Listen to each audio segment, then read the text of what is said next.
आइए, सुनिए, देखिए, समझिए सनातन सत्य। जैसी दृष्टि वैसी सृष्टि, दृष्टि विज्ञान। कुदरत, कुदरती रचना एवं कुदरत के कानून से शाश्वत सुख की प्राप्ति। जोधपुर के परम पूज्य महात्मा उपासक प्रोफेसर डॉक्टर सोहन राज तातेड़ के निर्देशन में सनातन सत्य। जैसी दृष्टि वैसी सृष्टि, दृष्टि विज्ञान।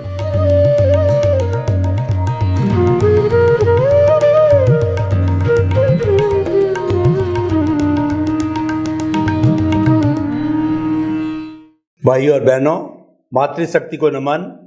स्टूडियो में साक्षात आत्मज्ञानी, अनुभवी, ध्यानी, तपस्वी और भीतर से निकलने वाला ज्ञान दर्शन जो आपका खुला हो चुका है, वो बांटने के लिए हमारे के पे कृपा करके और हमारे पुण्योदय की वजह से स्टूडियो में हाजिर है। आप सभी की तरफ से स्वामी कमलेशानंद जी का मैं बहुत तहे दिल से जो है उनका स्वागत, अभिनंदन, सत्कार करता हूँ। स्वामी जी, हम अलग अलग क्षेत्रों में जी रहे हैं। हमने गहन साधना की बात की और हमने समाज में किस तरह की सहनशीलता है वो बात कही। आज हम कुछ पारिवारिक सूत्रों की बात कर रहे हैं, क्योंकि आप देखिए कि संयुक्त परिवार प्रथा प्राय समाप्त हो चुकी है। न्यूक्लियर फैमिलीज हो चुकी है और कोई साथ रहना नहीं चाहता है। और इसीलिए आज मेरा सारा फोकस जो है वो पारिवारिक दृष्टि कैसे सुदृढ़ हो, ज्यादा नहीं। न्यूक्लियर को अगर होती रहे तो हमको कोई ऐतराज नहीं है, परंतु कम से कम उसके बेटे बेटियां, माँ बाप यहाँ तक तो साथ रहे, ऐसा वातावरण बने, वो प्रश्न करना चाहूंगा। स्वामी जी, किस तरीके से माता पिता, उसके बच्चे और जो है वो उसके माँ बाप ये साथ में रहे, तो कुछ इस तरीके का अध्यात्म विज्ञान की दृष्टि से आप सॉल्यूशन दीजिए, प्रैक्टिकल बात बताइए कि एक व्यक्ति जो है कम से कम हम दो हमारे दो, या हम दो हम एक 5 सदस्यों का मॉडल भी माने, क्योंकि अब वो समय चला गया है कि 30, 50, 100 लोग साथ रहेंगे, अभी दिखाई देता नहीं है।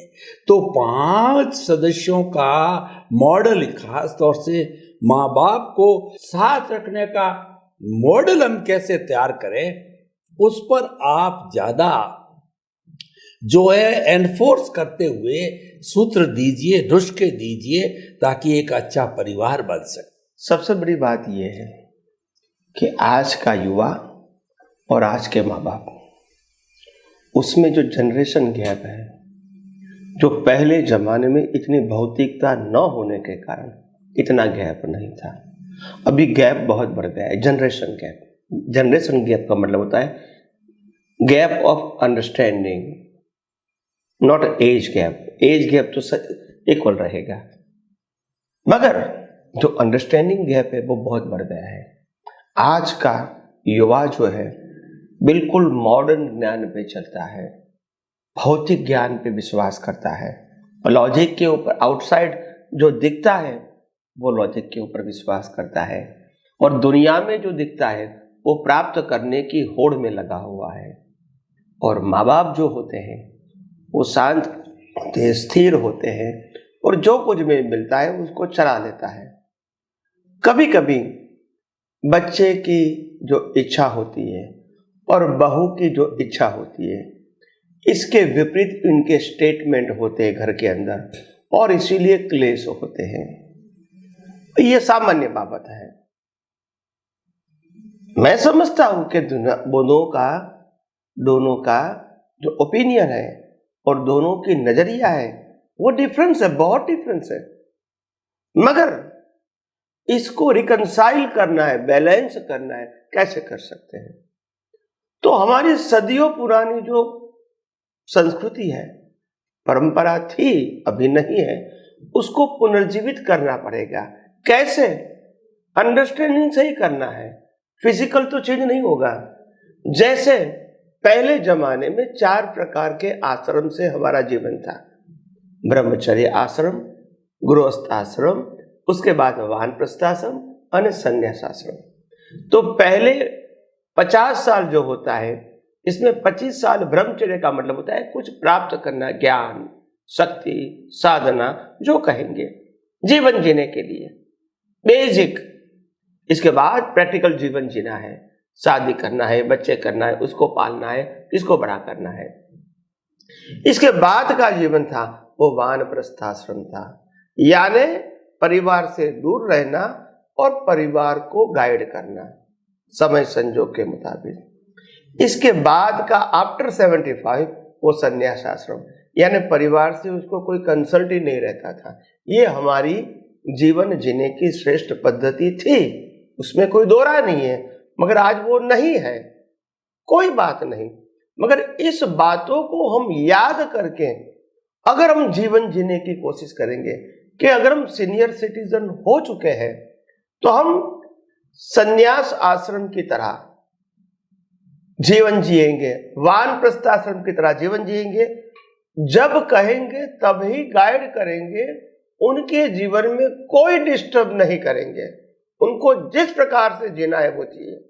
पूछेंगे तो गाइड जरूर करेंगे। अगर हमको ज्यादा लगेंगे तो ऐसा कहेंगे, has a slogan, not has a big man. अगर आप बिग मैन की तरह बात करोगे कि मैं तुम्हारा बाप हूं, तू मेरा बेटा है, इस दृष्टिकोण से बात करेंगे तो इसको ईगो टकराएगा। क्योंकि वो क्या देखते हैं, तुम्हारे पास क्या एजुकेशन है, हम तो ये पढ़े लिखे हैं, हम इतना जानते हैं, आप तो वो जानते नहीं है, और आपके जमाने में ये सब कुछ चीज थी भी नहीं। तो ये कंपैरिजन रहेगी, तो उसमें नहीं जाना है। हमको डायरेक्ट कंपटीशन बच्चों के साथ नहीं करनी है, बहू के साथ भी नहीं करनी है।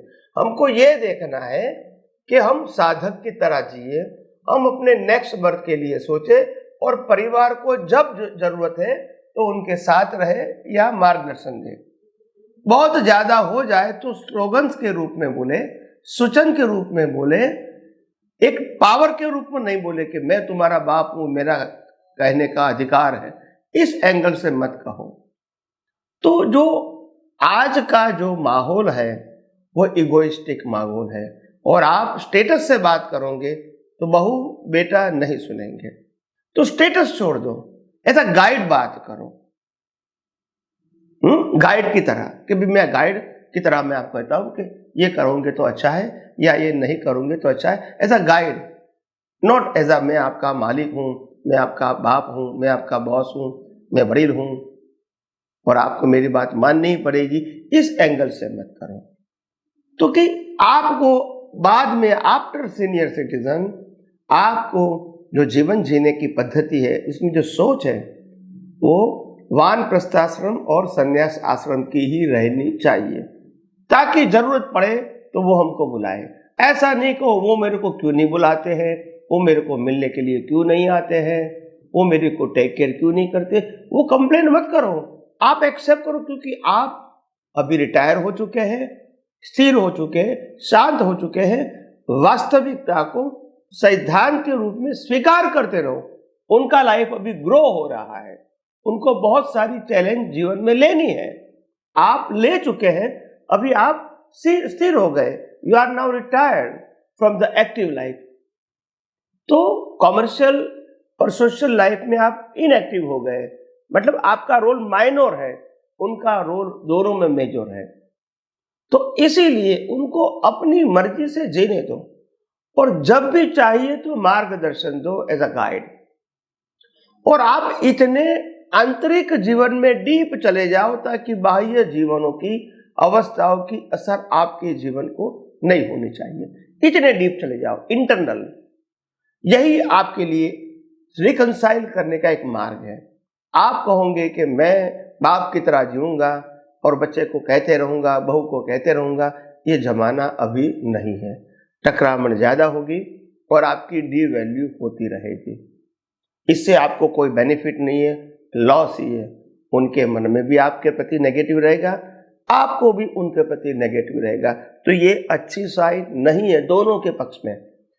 कम से कम हमारी सोच तो ऐसी होनी चाहिए ताकि कम से कम उनके प्रति कोई भी नेगेटिविटी नहीं होनी चाहिए, और हो सके तो पॉजिटिविटी के रूप में उनको बताओ, या तो कम से कम उनके प्रति भाव करो।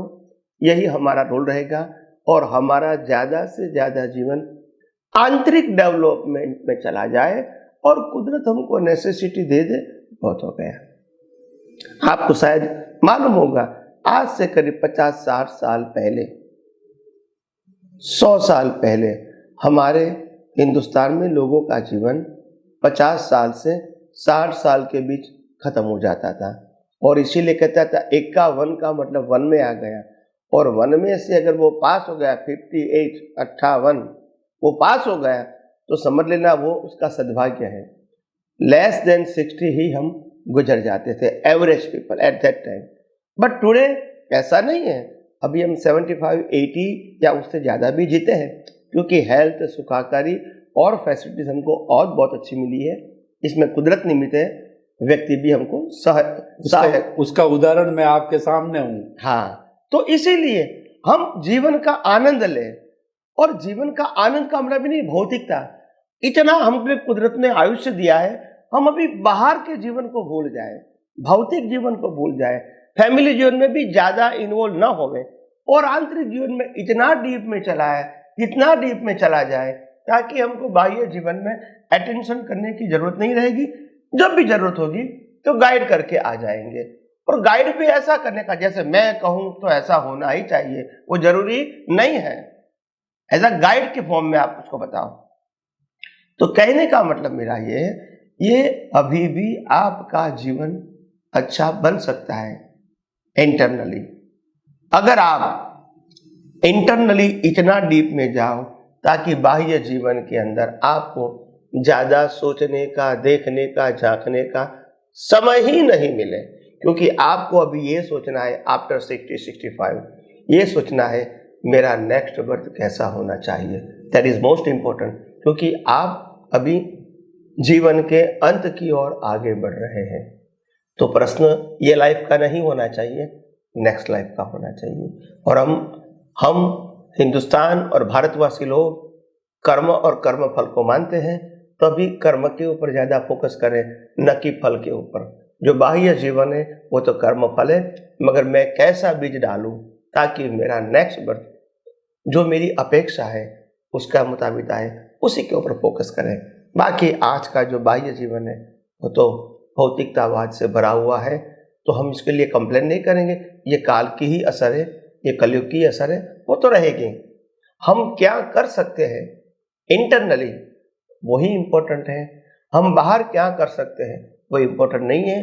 वो युवाओं का काम है और वो करते रहेंगे अपने अपने लेवल और अंडरस्टैंडिंग के मुताबिक, संजोगों के मुताबिक।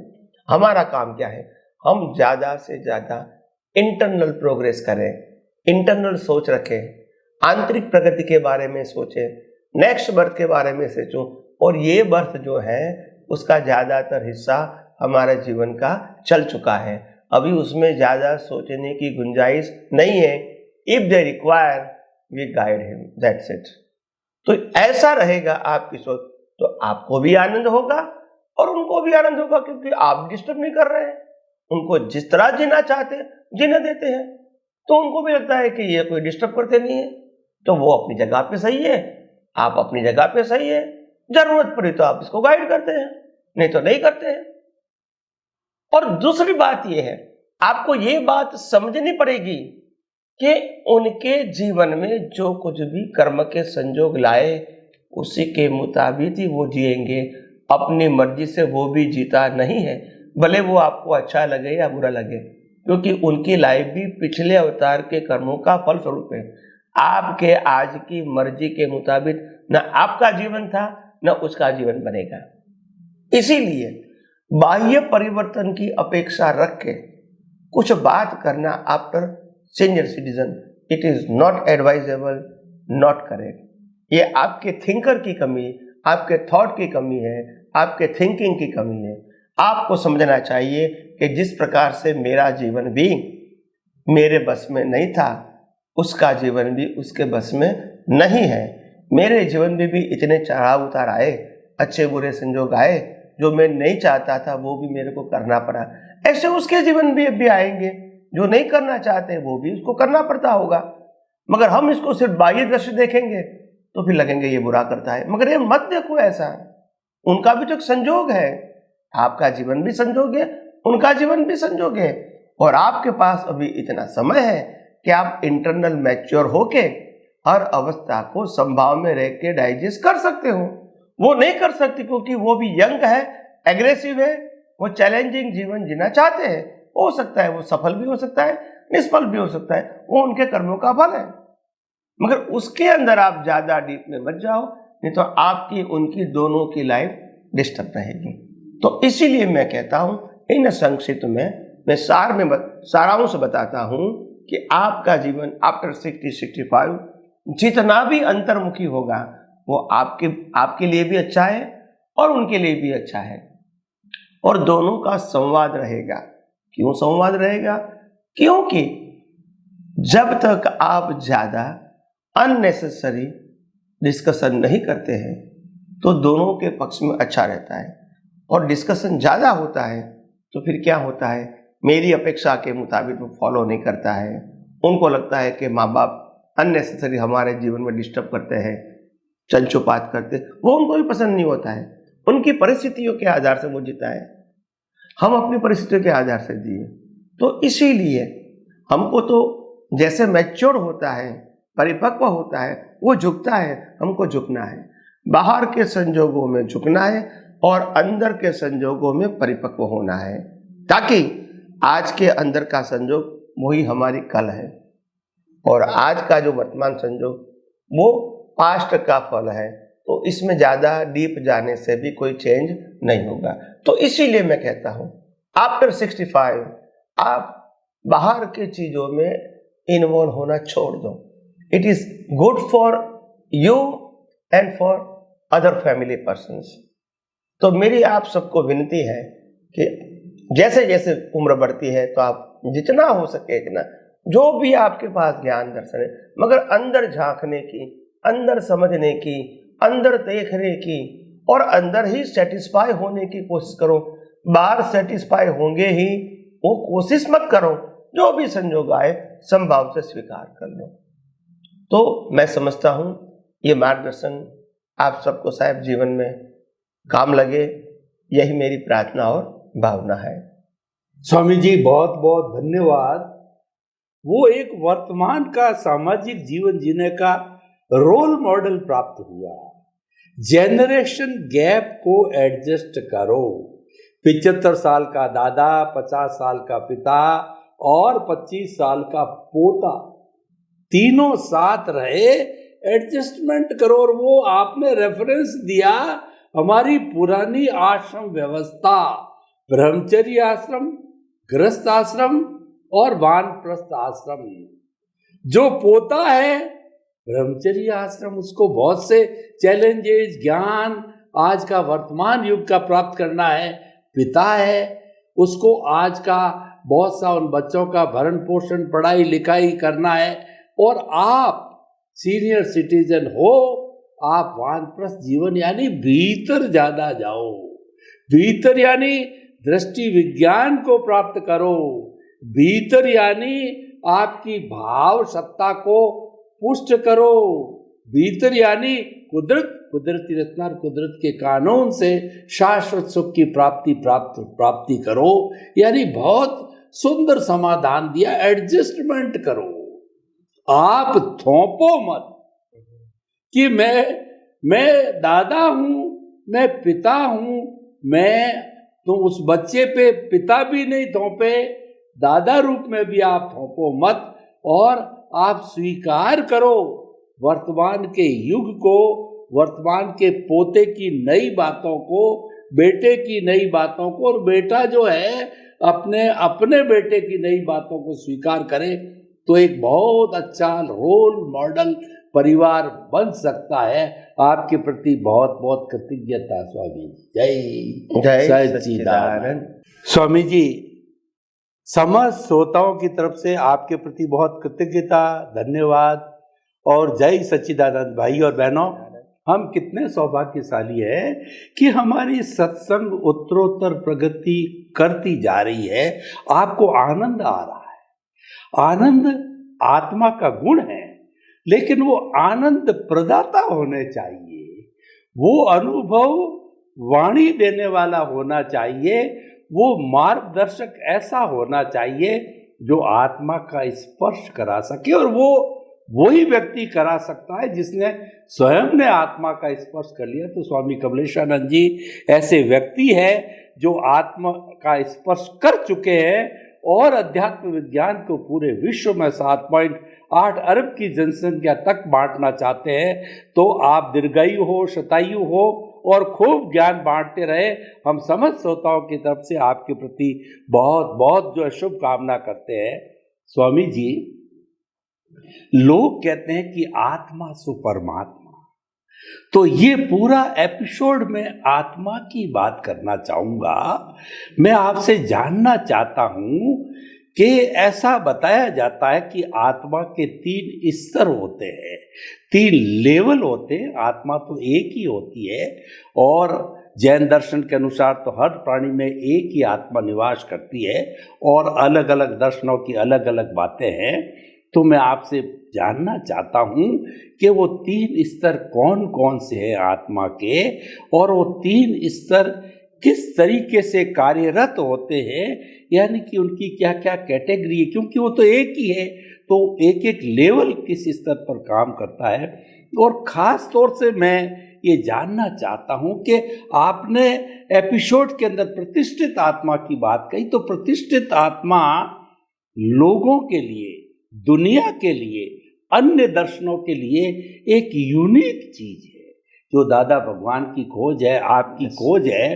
तो आप कृपया प्रतिष्ठित आत्मा पर भी प्रकाश डालें और आत्मा के 3 लेवल की भी बात हमको बतावें।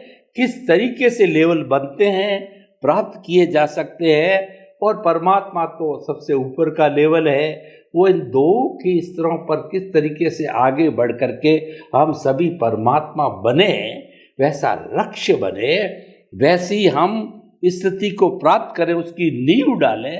कृपया उसके बारे में पूरा प्रकाश डालिए। प्रश्न के लिए धन्यवाद। वैसे महापुरुषों ने अनुभव के लेवल से 3 प्रकार की कैटेगरी की अवस्था आत्मा की बताई।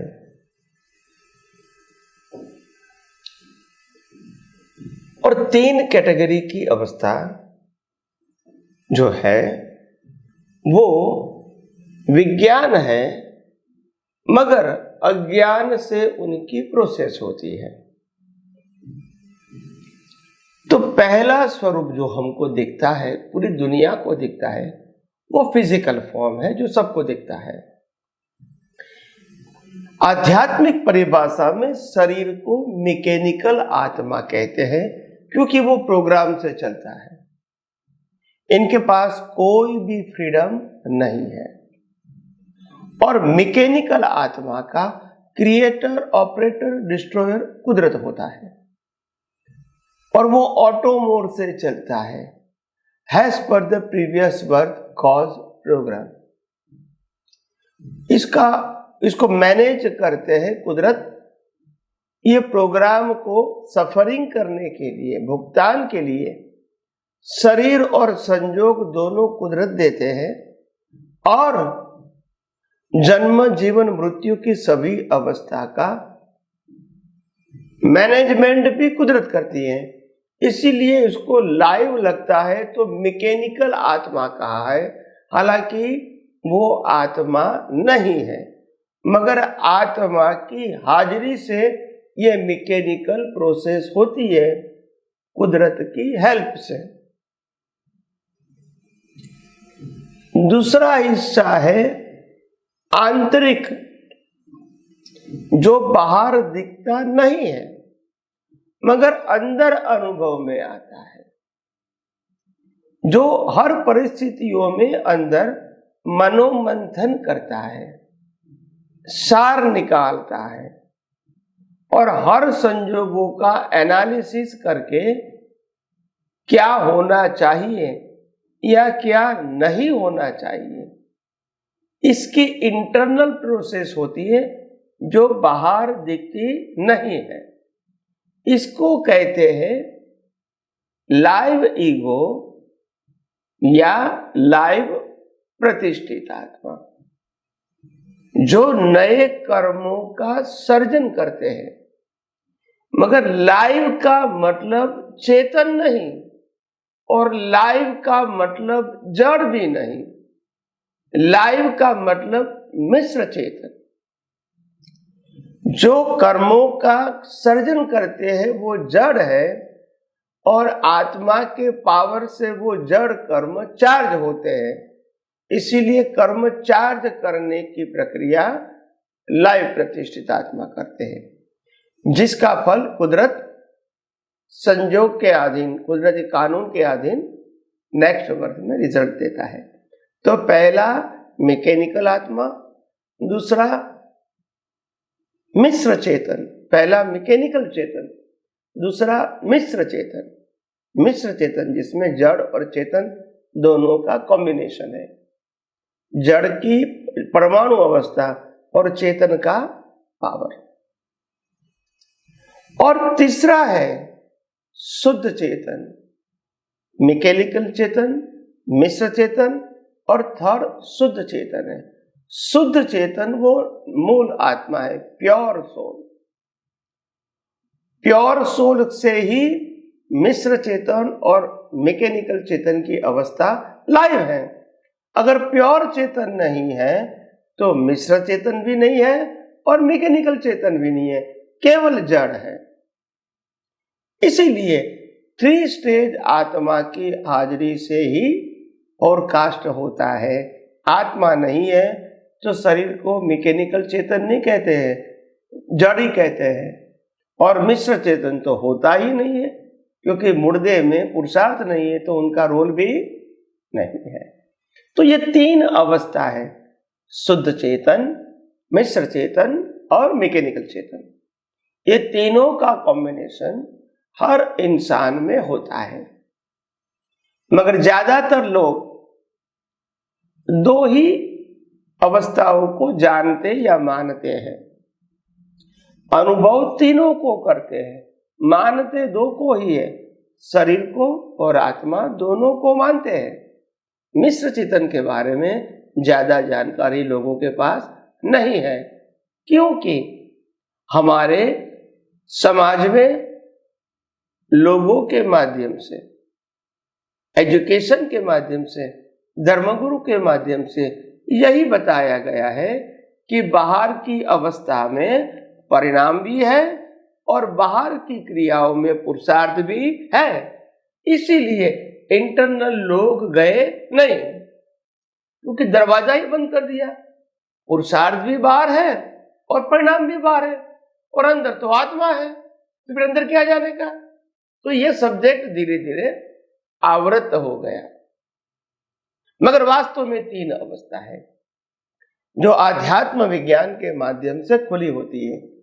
ये जो लाइव ईगो है वो अंदर की प्रक्रिया करता है, जिसके आधार से नए कर्म बांधने की प्रक्रिया होती है और इसका बहुत इंपॉर्टेंट रोल है और आध्यात्म विज्ञान में उसकी बहुत वैल्यू है, क्योंकि जन्म मरण की प्रोसेस भी उनके माध्यम से होती है और जन्म मरण की मुक्ति भी इनके पुरुषार्थ से होती है।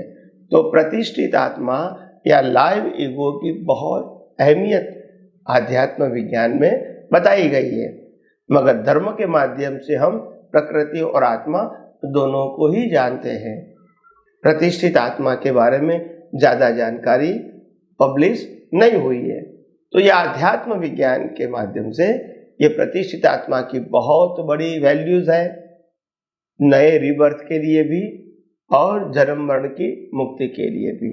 तो आइए हम सब और ज़्यादा जानकारी प्राप्त करें आध्यात्म विज्ञान के बारे में, ताकि हमारा जीवन भी आध्यात्म दृष्टि से मय बने और मंगलमय बने।